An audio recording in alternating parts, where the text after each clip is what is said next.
Hello and welcome to part 2. I just finished talking about something that they messed up. But in the Resident Evil games, they explain how Wesker knows Chris. And this is just... If people come into this movie and they've never played any of the Resident Evil games, never done anything like that, never read any of the theology or the mythology or anything about Resident Evil, they wouldn't know this. This would just confuse the fans. I know because... Why do I know? Because I played the dang games, Paul Anderson! So then we get a reanimated scene of the fight between Chris, Wesker, and Sheva, not Claire, and it's a okay version, but the video game version is much better, which, if you look in the description box during this video, I will definitely put it in here. It's an awesome fight, and in part 1, I will be doing a best of Wesker. Actually, I'll probably just put that in part 2, but I digress. So we get a fight between Wesker and Chris and Claire. He beats the crap out of him. They show all the moves that he has and everything. And so then we find out that Wesker has Las Plagas. Yeah, another thing. Wesker has not ever absorbed Las Plagas. He, however, in Resident Evil 5, used a virus called Ouroboros. It made him look like a symbiote tentacle monster, and he could absorb metal and become stronger. That was the final battle between Chris and Sheva. It took 2 freaking rocket launchers to kill Wesker. Of course, though, I'm pretty sure he's still alive. But, they just made Wesker look like such a wimp. Or as Ken Titus put it, a wussy! Even though they did the throwing glasses thing and the eyes glowing and everything. But still doesn't make up for the excuse. Oh, there goes my favorite childhood. Actually, this wasn't part of my childhood, it was part of my teenagerhood. Dang you, Paul Anderson. Dang you. Okay, so then after that, Bennett stabs Alice. Wesker tries to eat her. She takes it, stabs him in the head. He gets back up. And then Kmart comes in out of nowhere, hits Bennett, throws Alice a shotgun. She shoots him.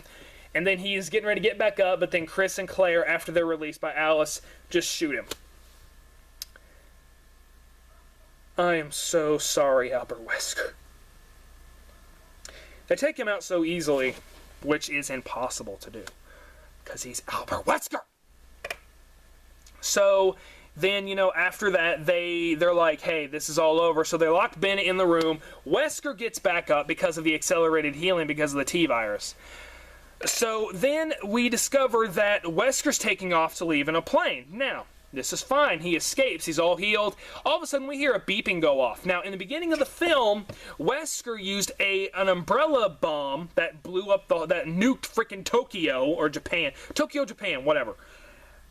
Alice put this bomb and put it in Wesker's plane. Now, if she had seen what plane he was getting into, this would make sense. But, however, it's just luck that it was the same dang plane. If he had left in the wrong plane, they would have been like... Alice would be like, wait. Boom! Movie over. It's just because of the plot and because Paul Anderson wrote that she knew exactly what plane to put it in. That doesn't work, but whatever. So then we find out that Luther is still alive, which is, of course, okay. And then he gets chased after Las Plagas. Actually, I'm not even going to call it. He gets chased after Las Plagas wannabes. There we go. And then he's like, yeah, star power. He was apparently a basketball player before the whole world went to crap. So then everything looks fine. Alice is doing a recording. She's like, this is okay. We have food, shelter. There's no infection. This is okay. And Claire's all in like, this is great. There's more people than we thought there would be. Then some planes come after.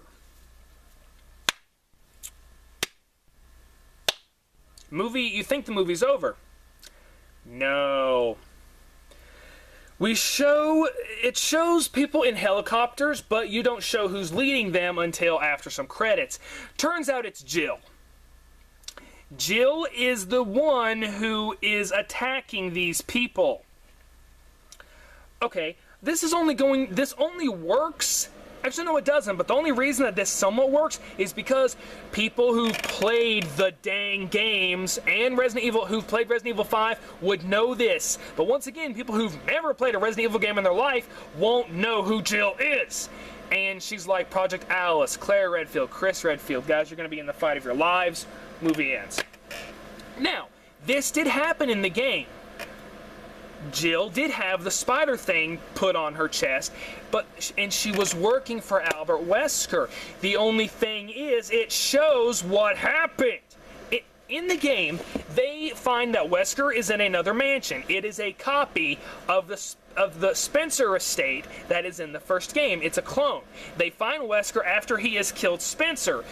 Jill and Chris go after Wesker. He kicks their hind ends. When he is getting ready to kill Chris, Jill sacrifices herself by tackling Wesker out the window and falling. Chris yells for her and never sees her again. He thinks that Jill is dead. We find out in the game that she's not. She's been under Wesker's control. If maybe Wesker would have mentioned, oh, by the way, Chris, I have something special for you later on. That would have we would have known, okay, he's obviously talking about Jill. We would have known. But because they don't mention anything, this doesn't work. This movie, however, for some reason, it is my favorite, even though it's like one of the worst.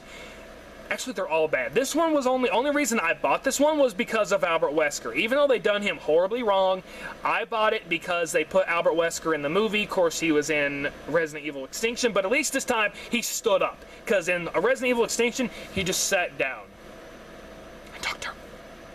That's normal. So, guys, comment below. Tell me, which is your favorite Resident Evil game? What is your... Out of these movies, which one do you think is the best? Which one do you think is the worst? I personally think Resident Evil Retribution is the worst. That's my opinion.